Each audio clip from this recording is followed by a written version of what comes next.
ازيكم عاملين ايه؟ وحشتوني كتير. بعتذر عن الصوت عشان عندي بس دور برد. النهارده بقى هنعمل مع بعض الصالون. شايفين متبهدل ازاي، والستارة عايزة تتغسل طبعا.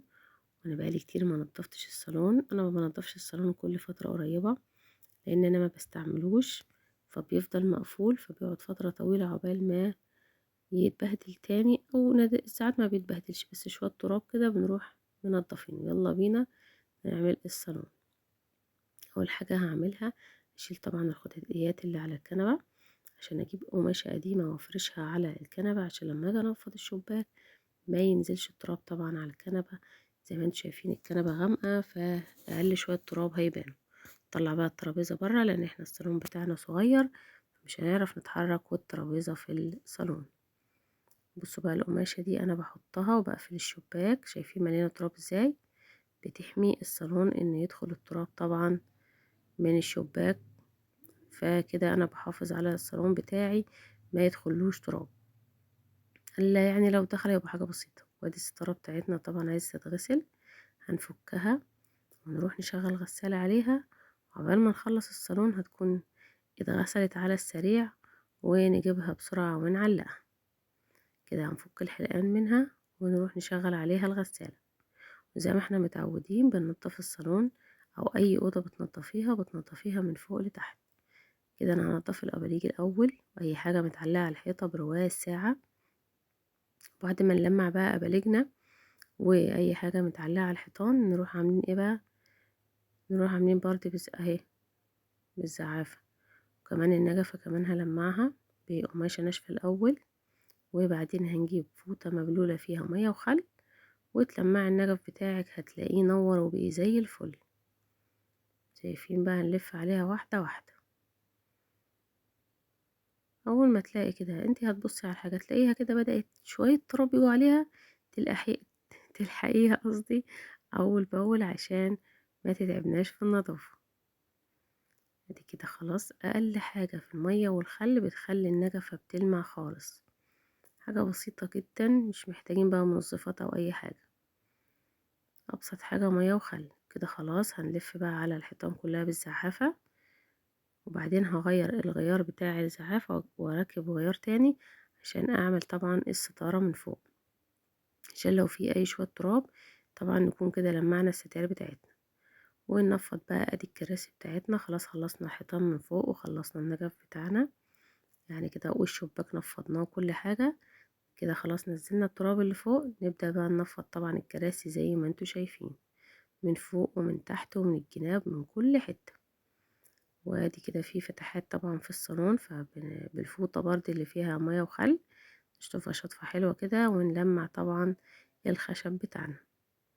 ما يبقاش ما فيش مية، المية تبقى معصورة جامد الفوطة، يدوب بس تشيل الترابة الناعمة اللي على الخشب عشان يرجع تاني. وادي اهو كده كنست السجادة بتاعتي.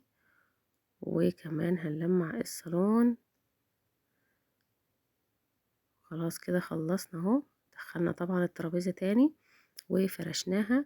وطبعا انا في الوقت ده كنت حاطة الستارة في الغسالة، اتغسلت طبعا وبتطلع طبعا ناشفة زي ما انتوا عارفين. نفرش بس الترابيزة بتاعتنا، وكمان هنفرش ونعلق الستارة طبعا على طول.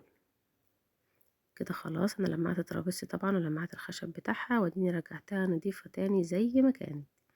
ونروح نعمل ايه تاني؟ هنرجع طبعا الكراسي اللي نضفناها ونفرش لها المفارش البيضة. نغير الشكل طبعا، بنحب نغير الشكل كل فترة، فنفرش طبعا مفارش مرة، نخليه كده من غير مفارش خالص. انا قلت اغير بس الشكل فاروح حاطه له مفارش البيضة دي. نعمل تغيير بسيط كده. زي ما انتوا عارفين انا بحب اعمل اي تغيير. انا ابسط حاجة عندي زي ما انتوا شايفين لو فرشت مفارش ده اسمه تغيير، فبيغير شكل الحاجة. ادي المفارش اهي. كده هنفرش عليها كلها مفارش البيضة دي، فطبعا هتغير شكل الصالون شوية. وكمان كده الستارة كمان اتغسلت وجبتها وعلقتها.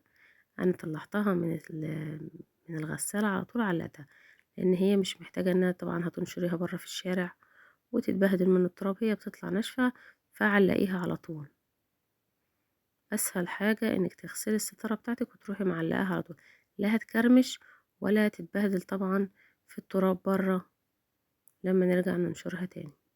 شايفين؟ وادي القماشة طبعا لازم احطها، بتحافظ لي طبعا ان مفيش تراب يدخل من الشباك، بتحمي طبعا الصالون. وشايفين الستارة طبعا نورت ازاي، كانت حاجة خالص متبهدلة وبقت حاجة تاني. وادي المفارش بتاعتنا، بنكمل الفرش بتاعها. وكده نكون طبعا نضفنا الصالون. انا الصالون بتاعي بنضفه زي ما قلت لكم كل فترة كبيرة، لان انا ما بهويش الصالون كل يوم، انا بهوي الصالون كل اسبوع، باقي الشقة طبعا يوميا، لكن الصالون بالذات بس اللي بهويه كل اسبوع.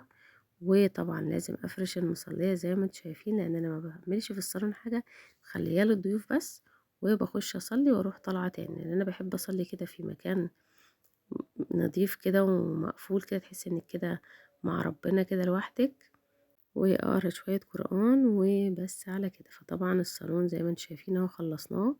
النجفة نورت ازاي، وادي الستارة طبعا نطفت بعد ما دخلناها الغسالة على السريع وعلقناها على طول، مش محتاجة انك تنشريها. وادي الصالون نور، ولمعنا كل الخشب ورجعناه زي الفل. انا زي ما قلت لكم الصالون بتاعي مخليه لي اوضه الضيوف بس، دي الاوضه بتاعه الضيوف مش بنستعملها خالص زي ما قلت لكم. فبيبقى عندك مكان نظيف بتحافظي عليه، بيبقى اي ضيف يجي عندك يبقى عندك مكان طبعا مقفول عليه وجاهز لاستقبال اي ضيف. وكده خلصنا الفيديو بتاعنا، يا رب يكون الفيديو عجبكم، متنسوش اللايك والشير.